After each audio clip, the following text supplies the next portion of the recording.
Welcome জানাই দেশ ভিডিওর আরও একটা নতুন ভিডিওতে। আশা করছি যে যেখান থেকে ভিডিওটি দেখছেন সবাই ভালো আছেন, আমিও ভালো আছি। আর আমি পুরো রেডি, কারণ এখন আমি বেরোবো, ছেলেকে নিয়ে যাব। যেহেতু আজকে 20 জুলাই বৃহস্পতিবার, আজকের ওর শোটা ছিল, যেটা আমি তোমাদেরকে জানিয়েছিলাম 6:30 থেকে প্রোগ্রামটা আছে। ওই জন্য 3:15 কি 3:30-এর মধ্যে ওখানে পৌঁছাতে হবে। তো আমরা এখন রেডি হয়ে বেরিয়ে পড়েছি। তো আমি ব্লগটা শ্যুট করা ভাবছিলাম, মানে ব্লগটা শুরু করে ভাবছিলাম সকাল থেকে। সকালে এতটাই ব্যস্ত ছিলাম যে আর হয়ে ওঠেনি, কারণ পঙ্কজ বেরোবে, অফিস যাবে, আবার আমার ছেলেকে নিয়ে যেতে হবে, ছেলেকে চুল কাটাতে হবে, আবার বৃহস্পতিবার, সব কিছু মিলিয়ে ঘেটে হয়ে গেছি, করতে পারিনি টাইম মতো। তো এখন থেকে ব্লগটা শুরু করলাম, যতদূর পারবো আমি শ্যুট করব। আর কি হবে আমি জানি না, কতটা কি করতে দেবে ওখানে তাও আমি জানি না, তবে তোমাদের জন্য অবশ্যই আমি চেষ্টা করব ব্লগ করার। চলো। আর আজকে এখন যাব রবীন্দ্র সদন। রবীন্দ্র সদন থেকে ওখান থেকে নেমে গায়ন মঞ্চ, ওখানেই যাব। আর তোমরা অনেকে হয়তো জানো যে আমি কমিউনিটি পোস্ট দিয়েছিলাম যে আমার ছেলের খুব শরীর খারাপ ছিল। তো সত্যি ও অনেক সেন্সলেস হয়ে গেছিলো রবিবার দিন। হঠাৎ ওর যে ড্রেসটা ছিল, দেখেছো তোমরা, যারা দেখেছো তো দেখেছো, যারা দেখোনি আমি অ্যাড করে দেবো এখানে কিছুটা ক্লিপ। তো পুরো ড্রেসটা পরার পরে না হঠাৎই সেন্সলেস হয়ে যায় কয়েক সেকেন্ডের জন্য। তো স্যার বুঝতে পেরেছিল, বুঝতে পারাতে ওকে মাউথ টু মাউথ অক্সিজেন দেয়, তারপর ও জ্ঞান ফেরে। 3বার মাউথ টু মাউথ অক্সিজেন দেওয়ার পর ও জ্ঞানটা ফেরে। তারপর ওকে ডক্টর দেখিয়েছি, রিপোর্ট করিয়েছি, দুটো রিপোর্ট দিয়েছিল, একটা সিটি স্ক্যান আর একটা ইসিজি কি ইজিজি কীরকম কিছু একটা হবে, মনে পড়ছে না এই মুহূর্তে। তো দুটোর মধ্যে একটা করিয়েছি, তো একটা ক্লিয়ার, আর সিটি স্ক্যানটা করানো হয়নি। আজকে প্রজেক্টটা হয়ে যাওয়ার পর কাল পরশু করে নেব। তো এখন ছেলে বেটার আছে, ভালো আছে। তো চলো দেখা যাক কী হয়। আমি টেনশানে আছি, সেদিন যা হয়েছিল তারপর থেকে ভীষণ টেনশানে আছি।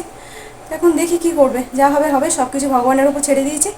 আর এখন ভেবে কিছু নেই, ভেবে কোনো কাজই নেই, কি করব, যা হওয়ার তো হয়েই গেছে, তাই না? তো চলো দেখি কতটা কি শ্যুট করতে পারি, তোমরা পাশে থেকো।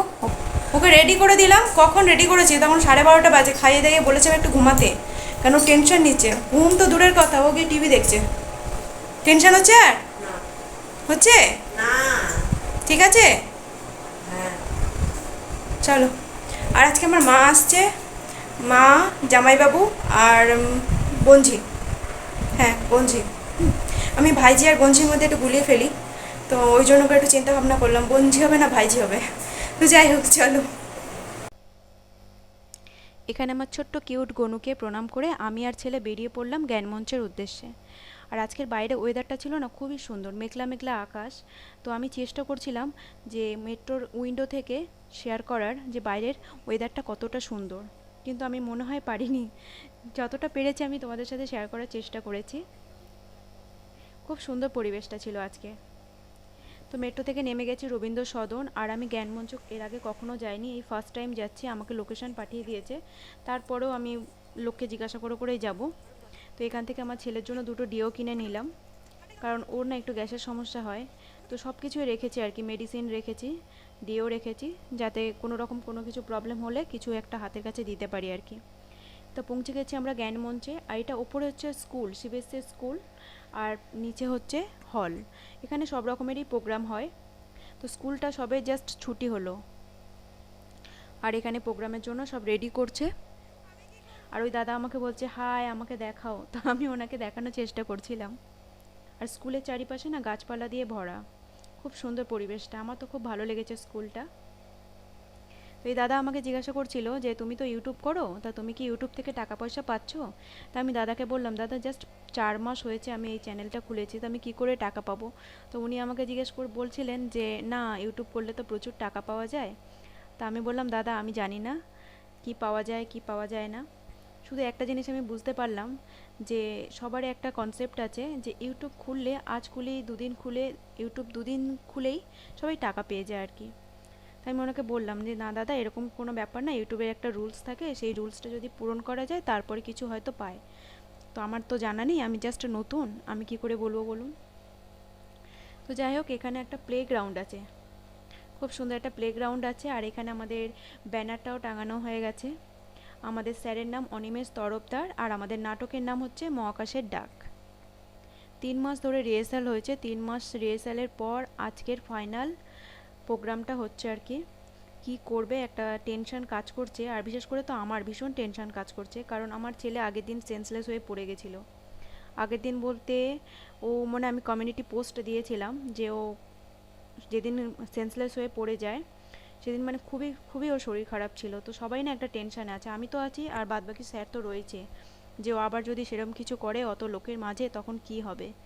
তো এই একটা টেনশন ভয় ভীষণ কাজ করছে। তো এখানে সব বাচ্চা আসেনি, মোটামুটি কয়েকজন এসেছে, এখনো কিছু মানুষ আসার বাকি আছে।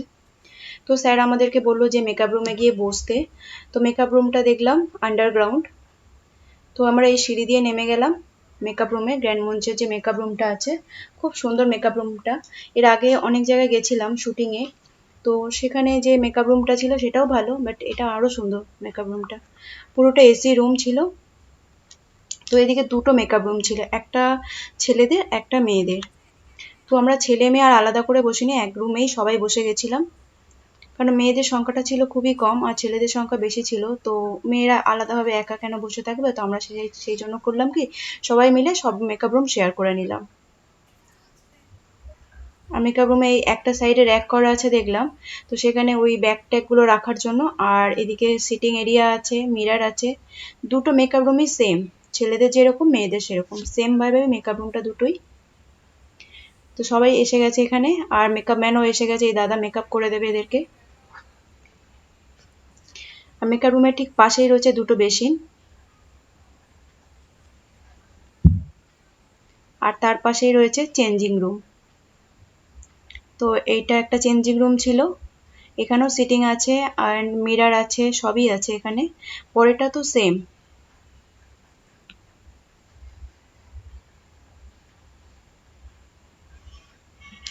প্রত্যেকটা মেকআপ রুমে যাই আর চেঞ্জিং রুমে যাই, আমি নিজেকে একটুখানি দেখিয়ে নিই। আর তারপরেই রয়েছে আর একটা চেঞ্জিং রুম।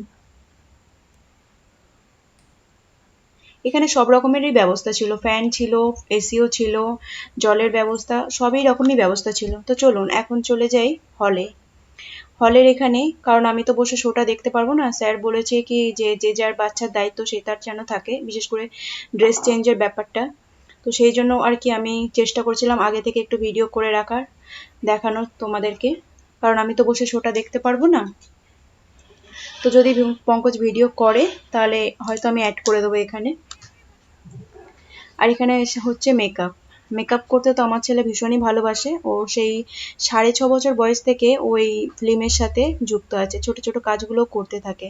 তো তখন থেকেই না ওর একটা মেকআপের নেশা আছে, যে মেকআপ করিয়ে দেবে, বেশ সুন্দর করে বসে মেকআপ করবে। আর এটা হচ্ছে আমাদের নাটকের মেন হিরো, এই ছোট্ট পুচকিটা। ছোট্ট পুচকিটা হচ্ছে মেন হিরো, আর এই হচ্ছে সেকেন্ড লিড আমার ছেলে। ও আপনাদের তো বলাই হয়নি, আমার ছেলে কিন্তু এখানে এলিয়ানের পার্ট করছে। তোর এখানে মেকআপ মোটামুটি ডান।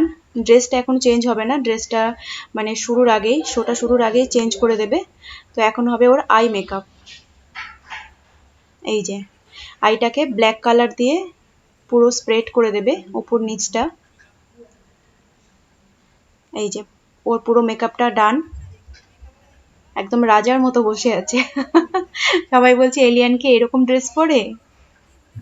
আর আমার মা আর জামাইবাবু এসে গেছে, বোনঝিও এসে গেছে। মায়ের খুব শখ ছিল অনেক দিনের যে নাতির প্রোগ্রাম দেখবে, কিন্তু কখনো কোথাও নিয়ে যাওয়া হয়নি সেভাবে।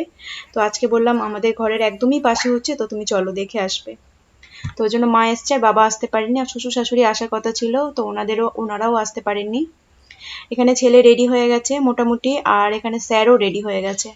স্যার পুরো রেডি, কিন্তু স্যারের স্টুডেন্ট রেডি হয়নি এখনো। এই হলো ফাইনাল লুক।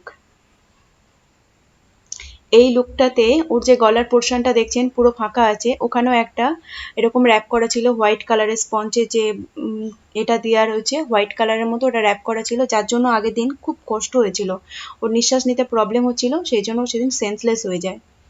তো আজকে ওই জন্য ওই পার্টটা আর কি রাখিনি। এখানে মিডিল সিন থেকে দেখাচ্ছি, প্রথম সিন না এটা, পঙ্কজ এখানে হাফ থেকে তুলেছে। তো এলিয়ানরা এন্ট্রি নিচ্ছে আর কি। এখানে না এই ভিডিওটাতে আমি পুরো ভয়েস দিতে হবে, কারণ এই যে অরিজিনাল মিউজিক আছে তাতে আমার কপিরাইট আসতে পারে, যার জন্য আর কি আমি ভয়েস দিয়ে দিলাম। তো আপনারা দেখতে থাকুন, আশা করছি ভালো লাগবে।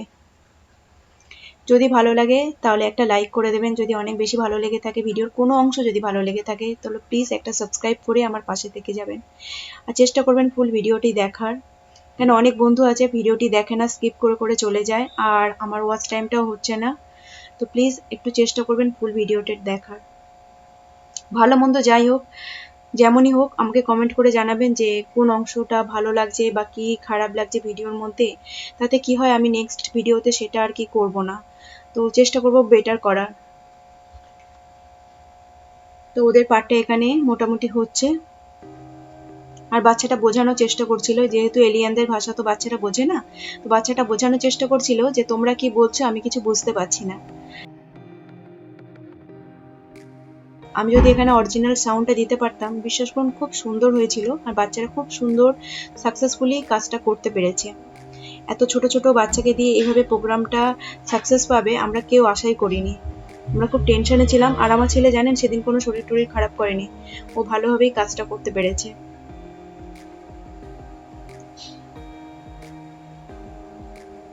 তো চলুন আপনারা দেখতে থাকুন, যদি ভালো লেগে থাকে like comment share and subscribe করতে ভুলবেন না। আবার দেখা হবে নেক্সট ভিডিওতে, ততক্ষণ ভালো থাকবেন, সুস্থ থাকবেন, সাবধানে থাকবেন, ফ্যামিলির প্রতি খেয়াল রাখবেন। আবার দেখা হবে নেক্সট ভিডিওতে। টাটা।